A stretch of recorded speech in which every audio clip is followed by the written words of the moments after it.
Urgent news, friends, May 13th and 14th. And according to insider information, Trump's plane is currently flying to Moscow to pick up Putin for negotiations on May 15th, Thursday. This is exclusive information, friends. Please like this video and subscribe to my channel. And we're starting. The negotiations may take place on May 15th between Putin and Zelensky, and Trump will take the most active part in them.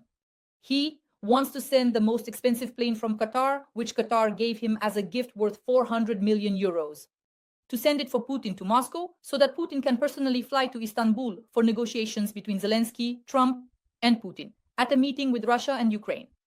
This is already a significant step, and there was a strong desire for this meeting to happen. I think that from this meeting, some good statements may come out. Friends, please like this video, subscribe to my channel, and in the comments below, let me know if you think Putin will fly to Istanbul, May 15th, Thursday. Do you think Putin will meet with Zelensky? He has enough for this and the FBI. Zelensky flew to Ankara to meet with Recep Tayyip Erdogan in order to discuss the situation, undoubtedly the 30-day ceasefire. China has already officially announced that it supports the 30-day ceasefire plan between Ukraine and Russia. China is pressuring Russia, Trump is pressuring Russia, Europe is pressuring Russia. Emmanuel Macron, Keir Starmer, and Merz have made a statement that they are waiting until May 15th, and after that, they will impose severe sanctions against the Russian Federation. If Putin does not agree to a ceasefire, the sanctions will be imposed immediately. Blumenthal and, of course, Lindsey Graham are also preparing severe sanctions. In the Senate, the majority are already ready to vote for them. Trump is preparing to destroy Putin if Putin does not come to Istanbul on May 15th. In March in Jeddah, the Ukrainian president said that he agreed to a reckless ceasefire. And yesterday, the Ukrainian president said that he agreed to a meeting in Istanbul. This is already the second time he has taken major steps. Now everyone needs to be reasonable. Either Russia, Mr. Putin, is serious and wants peace, or it is not serious, and we must impose even more sanctions. What did President Zelensky say? President Zelensky believes that Putin is afraid of President Zelensky. And here is a quote. I have repeatedly emphasized this to President Trump. I believe that Putin does not want to end the war, does not want a ceasefire, does not want any. As for the negotiations, I won't even mention it. He is simply afraid of direct talks with Zelensky. Putin is afraid of negotiating with me directly. I have repeatedly told President Trump that Putin does not want to end the war, does not want a ceasefire, does not want any negotiations. And I won't even mention the fact that he is afraid of direct negotiations with me. Immediately, the Russians began to defend the bunker dweller, saying that Russia is ready for dialogue, but with reservations. Deputy Andrei Kartapolov commented on Zelensky's statement about negotiations, claiming that the Crimean president doesn't have the skills to set any conditions. Zelensky doesn't have the skills yet to manipulate anything. We will speak in the language they understand best, the one they are used to. That is the language of the Russian bayonet, the parliamentarian emphasized, hinting at the continuation of military actions. There is a decision from the Supreme Commander, and he said that we are ready for negotiations. The ball is in their court. But no ultimatums, none at all. These idiotic statements, they won't lead to anything until they realize. What is happening on Earth, on the ground, is the same as what was happening before the ceasefire declared by our president. On May 9th, just yesterday, we advanced in 116 directions and achieved success, liberating one targeted point. I think today the Tsar will address this collectively again, and we will continue to carry out the tasks assigned to us in this special war. They don't want operations. They don't want to talk. We will speak in the language they understand best and are getting used to. It's a language you get used to. And the most interesting thing is that Alka Zakharova has already made a statement that the Kremlin is not ready for a 30-day ceasefire because it wants to resolve all territorial issues first, return to the Istanbul agreements, and only then discuss things further. Moreover, Alka Zakharova stated that during these 30 days, the US and Europe want to arm Ukraine to the teeth so that it can then carry out offensive actions on Russian territory. Nevertheless, Russia is ready to start negotiations with Ukraine in the morning. On May 15th, in Istanbul, Ushakov told Russia One journalist Pavel Zarubin. At what level could these negotiations in Istanbul take place? We will announce it. We will announce it. Right now, as you know, we've proposed May 15th, Thursday, and we're ready to start from early morning. Who will head the Russian delegation? We will inform you. In the near future... So now we're waiting for their response. Well, of course, we're waiting for their reaction. Yes, we're waiting for their reaction. Could it be at the ministerial level or lower? Well, it will be announced. Well, what can I guess now? A proposal for negotiations has been made. Without any conditions, people just need to come and start negotiations. It's quite simple if people actually want it, of course. Of course, we're waiting for a response. A proposal for negotiations without conditions has now been made. Let's listen to the statement by Putin that he made earlier tonight. Right now, there are active hostilities. A war is going on. And we are proposing to resume negotiations, which were not interrupted by us. Well, what's so bad about this? Anyone who truly wants peace can't help but support this. Peskov has already commented that Putin is not answering yet whether he will come or not. The Kremlin has not given an official and clear answer as to whether Putin will come or not. The head of the Ukrainian president's administration, Andriy Yermak, said that if Putin does not come to Istanbul, it will be a clear answer that Russia does not want negotiations. And all this time, it was deceiving, cheating, tricking, and leading Europe and the United States by the nose. They tricked us, just blatantly lied to us. They were just leading us by the nose, deceiving us. They just tricked us. Fooled the fool, plain and simple. They just ditched us. They ditched us and did it harshly. Unfortunately, we've been deceived once again, tricked us. We've been deceived once again, as I already said. They deceived us cynically. They were just leading us by the nose, deceiving us. This isn't the first time this has happened to us. According to plan, Alexander Demchenko, a top analyst, is confident that Donald Trump will personally send a plane to Moscow for Putin. This plane might be the one that Qatar presented to Trump for 400 million euros, and so on Trump's personal plane, possibly, or perhaps on a plane from the United States, Putin will fly to Istanbul. The plan is as follows. Zelensky meets with Erdogan in Ankara. If Putin arrives in Istanbul, then Zelensky together with Erdogan will also fly to Istanbul. In that case, Donald Trump will also come to Istanbul. A four-way meeting is possible: Trump, Erdogan, Putin, and Zelensky. Kit Kellogg and Witkoff are also flying to Istanbul. This is very important. They are flying there in order to discuss the following situation. Trump's representatives, Witkoff and Kellogg, will go to Istanbul to be present at the negotiations between Russia and Ukraine. If there is no progress on a ceasefire in Ukraine this week, a step will be taken to strengthen sanctions against the Russian Federation, stated German Chancellor Merkel. Some media outlets note that the new restrictions will affect energy and financial resources. As part of efforts to resolve the war, the US is discussing the deployment of forces from the UK, France, Germany, and Poland west of the Dnipro, said Trump's special envoy, Keith Kellogg. By the way, this is a serious statement. We would really like to see it actually implemented. We are eagerly awaiting the deployment of military contingents from France, the UK, Germany, and Poland on the territory of our country, Ukraine. With Russia and Ukraine, I was persistent in making sure this meeting would happen. I think that good things can come out of this meeting. Stopping the bloodshed is the right decision. This is the right decision, stopping the bloodshed. The framework was set, everything is clear. Yesterday, I was able to speak with President Trump and President Zelensky. I believe that today it is important to see that you have a country that was attacked 10 years ago, and then again 3 years ago, Ukraine. There is a proposal put forward by the United States, an immediate ceasefire, which the Europeans supported, saying we need to build a lasting peace with the involvement of guarantees in which we participate. In March in Jeddah, the Ukrainian president said, I agree to an unconditional ceasefire. And yesterday, the Ukrainian president said, I agree to a meeting in Istanbul. This is already the second time he has made major concessions. Now everyone needs to be smart. Either Russia, Mr. Putin, is serious and wants peace, or it is not serious and we must impose even more sanctions. Trump's participation in the negotiations in Istanbul remains in question and largely depends on whether Putin will attend the meeting, CNN reports. An unnamed official told the publication that the very possibility of Trump's presence increases the pressure on Putin and stated, the situation is very dynamic right now, even within the administration.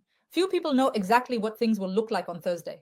The article notes that Trump's advisors, Keith Kellogg and Witkoff, will participate in the negotiations in Istanbul as observers, with Turkey acting as a mediator. The United States hopes that Putin will come to the negotiations in Istanbul because if he does, Trump will also go there. Trump's special representative Kellogg has already made an official statement to that effect. Meanwhile, Russian Deputy Foreign Minister Ryabkov stated that Russia wants to discuss with Ukraine at the negotiations in Istanbul issues of sustainable settlement and the realities on the ground, including the question of territories. No one but me can negotiate with Putin. That is my responsibility. I have not forbidden myself anything, said President Zelensky. Let's watch this segment. I have repeatedly emphasized this to President Trump. I believe that Putin does not want to end the war, does not want a ceasefire, and does not want any negotiations. Not to mention the fact that he is afraid of direct talks with me. Putin is afraid of direct negotiations with me. I have repeatedly emphasized this to President Trump, believing that Putin does not want to end the war, does not want a ceasefire, and does not want any negotiations at all. I am ready to meet with this man. I met with him in 2019 in December. I fully understand what needs to be discussed. The truth is on our side. But I believe that we need to take the first step for the sake of the people. It is the Russian narrative that I supposedly cannot negotiate with Putin, Zelensky stated. If Putin is not ready to fly to Ankara, Erdogan and I will fly to Istanbul. We will do everything to make this meeting happen. So Volodymyr Zelensky announced that he will be waiting for Vladimir Putin in Ankara on May 15th, together with Recep Tayyip Erdogan. And here is what Putin said in advance at that late night, almost midnight press conference, the briefing that everyone had been waiting for by more than 2.5 hours.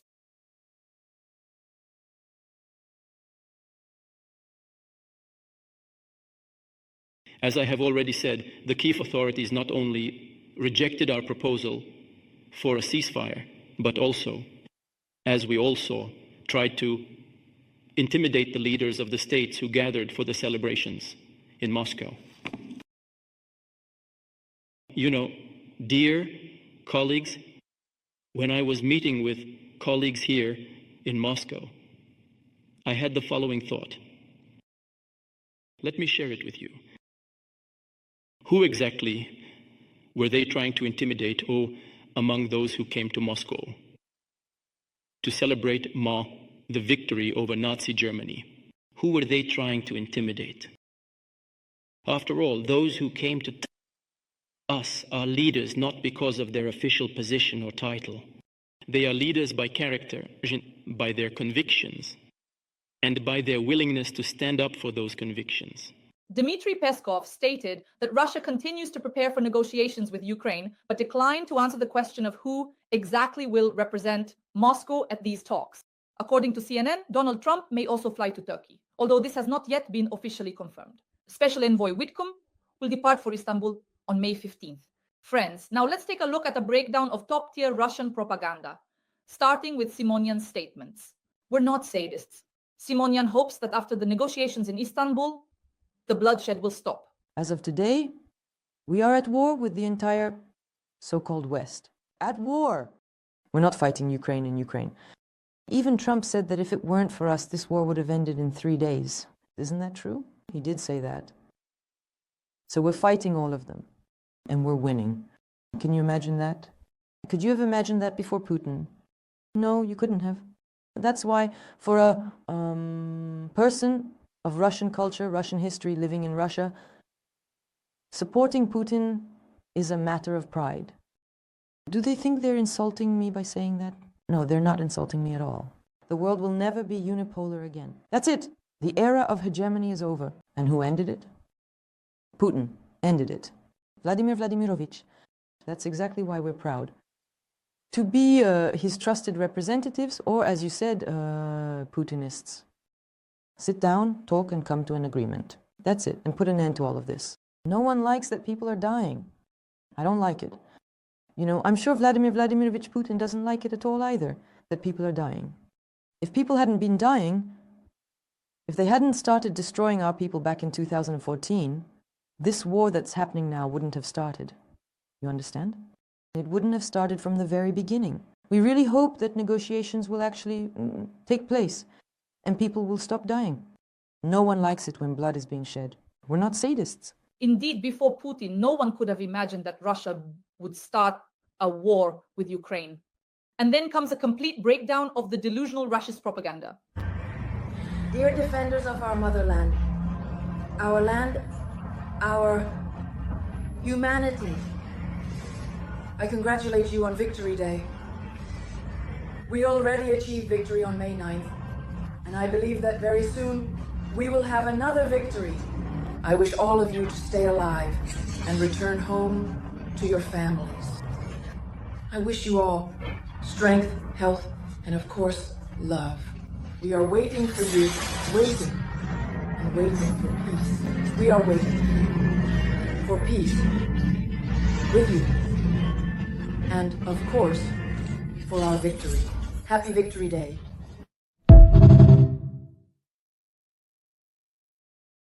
Every voice matters. Join our community, support independent journalism and help us bring you the truth from Ukraine.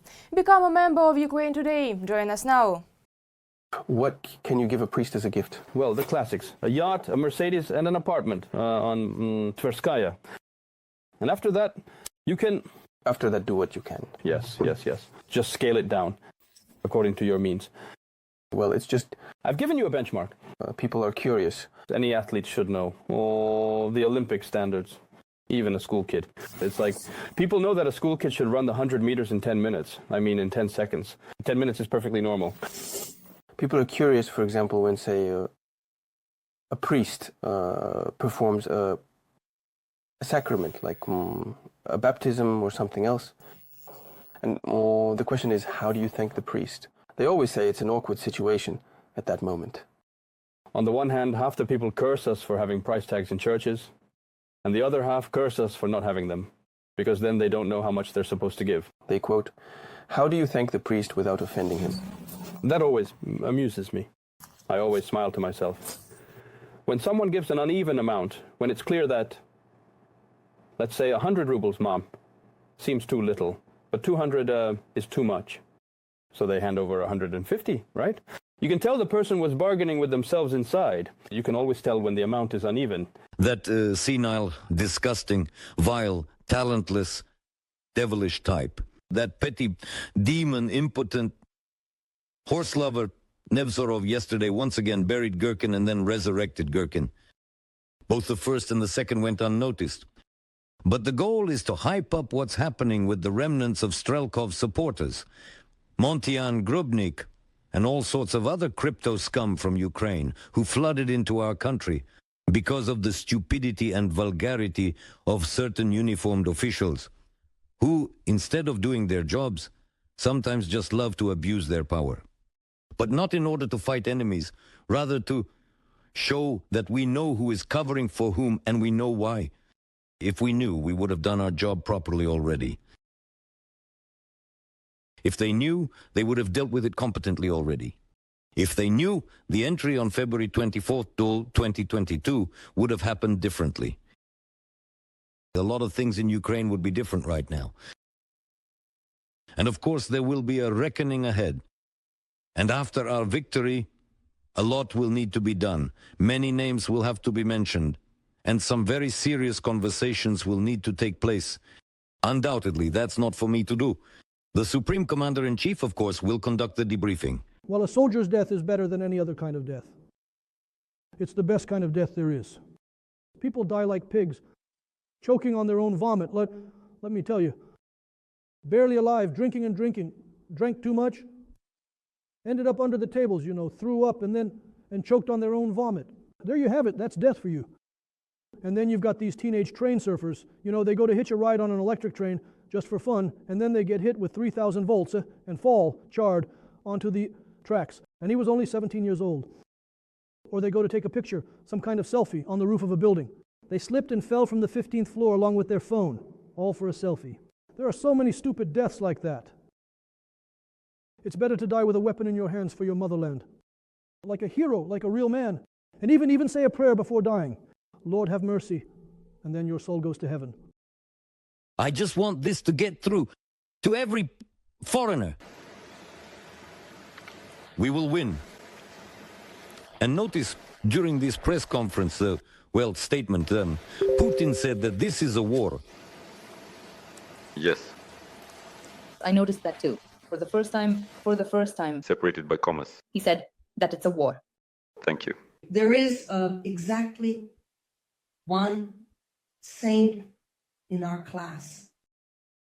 A saint who is mentioned in the subject that is right here. I'm pointing it out to you with my hand. Vladimir Vladimirovich Putin. Thank you very much. Dear Tatiana Petrovna, 2 questions. We understand, of course, that Allied forces participated in World War II. But it seems to me that it would be more correct if in our work we rely on chronicles, including photographs that pertain to the Soviet army. That's why you have the contest Repeat the Victory photo. The photograph from the streets of New York is, of course, one of the most famous in the world. But I think it's not the most appropriate option in our situation. That's the first thing. And the second, I was just watching. What kind of biathlon competition were you planning? Is it on your agenda? Vyacheslav Vladimirovich, these are competitions dedicated to the memory of our fellow countrymen. What kind of biathlon is there in the Belgorod district? Did I miss something?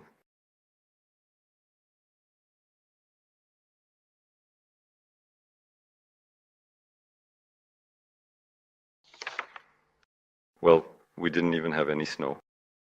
Honestly, and as for biathlon, I don't remember us ever having a shooting range where it was held. Tatiana Petrovna, my point is this. Vyacheslav Vladimirovich, it's I'm sorry. Yes, please. It's a tradition. It's usually held I was even convinced that it's in Veselaya Lopan, but of course this year there was no snow.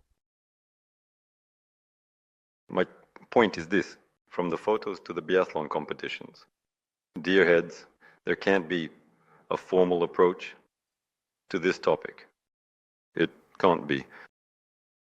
Tatiana Petrovna, the only thing I understand is that moving from one municipality to another is extremely difficult. The district is probably one of the most challenging, Belgorodsky district, and considering that it's on the front line, it's even harder. That's the only exception. That's what I'm allowing, but these are not minor details. 2 questions and 2 comments. These are not minor issues at the moment. In other words, things like this should not happen. Friends, stay with us. Stay on the bright side. Thank you so much. I am grateful to you for every like, every comment, every subscription. Stay with us. Stay on the bright side. Thank you so much. Ukraine will definitely win.